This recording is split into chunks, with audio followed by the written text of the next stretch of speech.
Hey guys!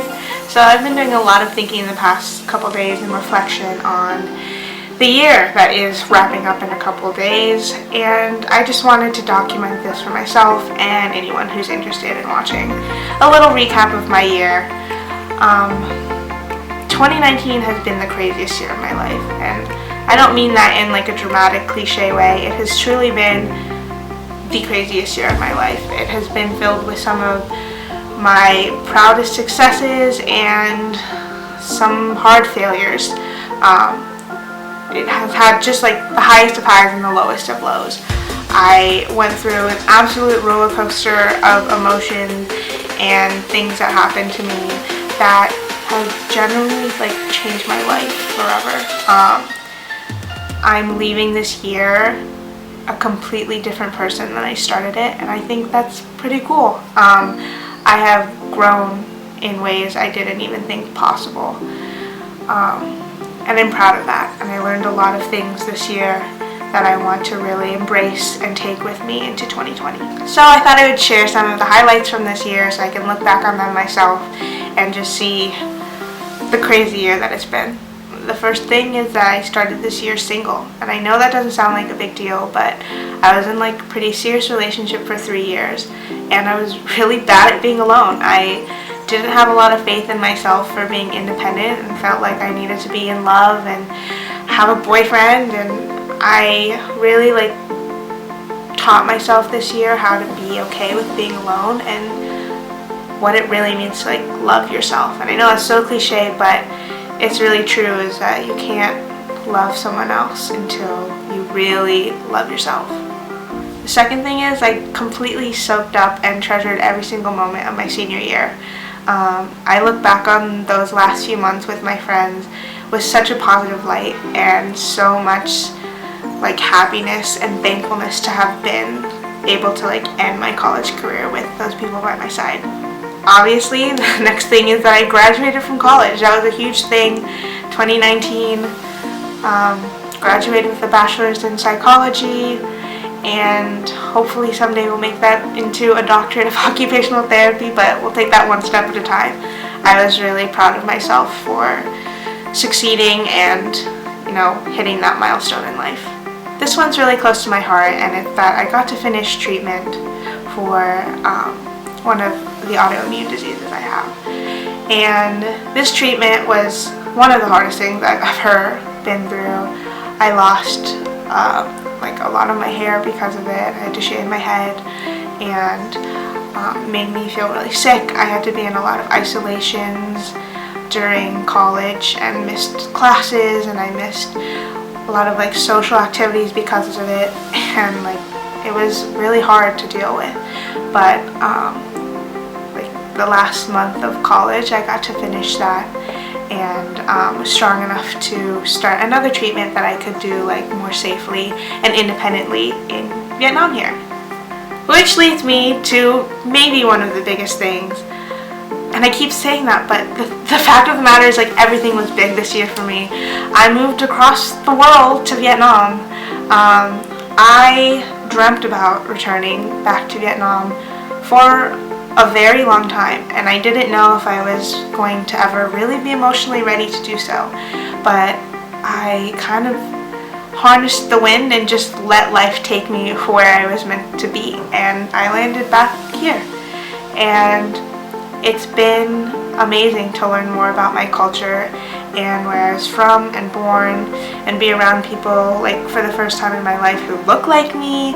And I'm learning a little bit of Vietnamese real slowly because it is a really hard language, but I took a big leap of faith this year by doing that, and I'm really proud of myself for that. I got TEFL certified when I came here to Vietnam, so now I can teach as an English teacher in a lot of places around the world with the certificate that I have, and I got to teach English for a little while to the most adorable kids here, and I hope to go back to it before I go back to the States. If you're in my life, you know the other big curveball that Vietnam stuck to me was my birth family finding me. Definitely both the high and low of 2019. It was something that I was not expecting to be on this highlight reel of 2019. but it's something that really shaped me to be a stronger person. And I think the biggest lesson that it taught me was how to like put myself first, even when it doesn't feel right. Still kind of a sore topic to talk about for me, but I think I will always be thankful for that opportunity. But it also taught me a lot about standing up for myself. I landed an amazing job here in Vietnam. I originally came here obviously to teach English like most of the expats here, but I got offered an incredible opportunity to work at the United Nations School in the field that I kind of want to go into.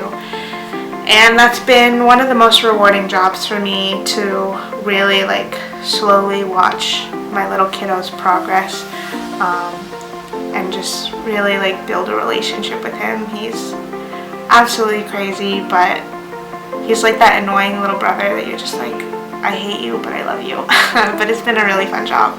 Another big thing was I did my first like real solo trip as a solo traveler to Phuket, Thailand.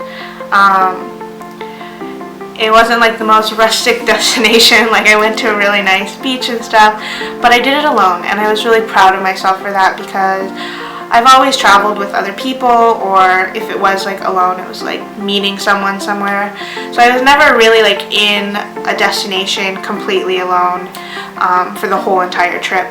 And since that trip, I've done more solo traveling, but it was really like a moment that stood out to me as like successfully proving to myself how much I've grown, because truthfully at the beginning of 2019, like I don't think I would have done that kind of trip alone, and I would have been too scared, and kind of like jumping into the deep end with that solo trip was something that I needed, and I'm proud of. I've traveled a lot since then as well, which is another highlight of 2019. I've got to do so much traveling that I like have dreamt about my whole life, and I'm so lucky to be able to like travel to these places that, you know, everyone says is on their bucket list, and they're at the palm of my hand now to just hop on a plane and go to. And I am so excited to travel more in 2020, but I have been able to hit some amazing places that I've always wanted to go in 2019 since moving here to Vietnam. Another thing is that I am leaving 2019 with a few less friends and people that I knew personally because they passed away. I knew far too many people this year that passed away at my age, and it's not fair, and it really shook me up being so far from home when those things happened. But it made me realize how precious life is, and it's a brutal reminder that like we aren't promised tomorrow. So for those friends and people who don't get to ring in 2020 with all of us here, I hope that you're in peace and happy wherever you may be, and I miss you all down here. So that's my 2019, and I hope that 2020 is an even better year, maybe filled with like a little less downs than 2019 had. I will admit that this has not been an easy year for me, but I'm excited to see what 2020 brings for me. It's the year of the rat, Chinese zodiac, 1996 kids. This is our year, so I hope to just embrace everything that this year has coming, and I hope you guys do too. I love you all, and I'll see you next year.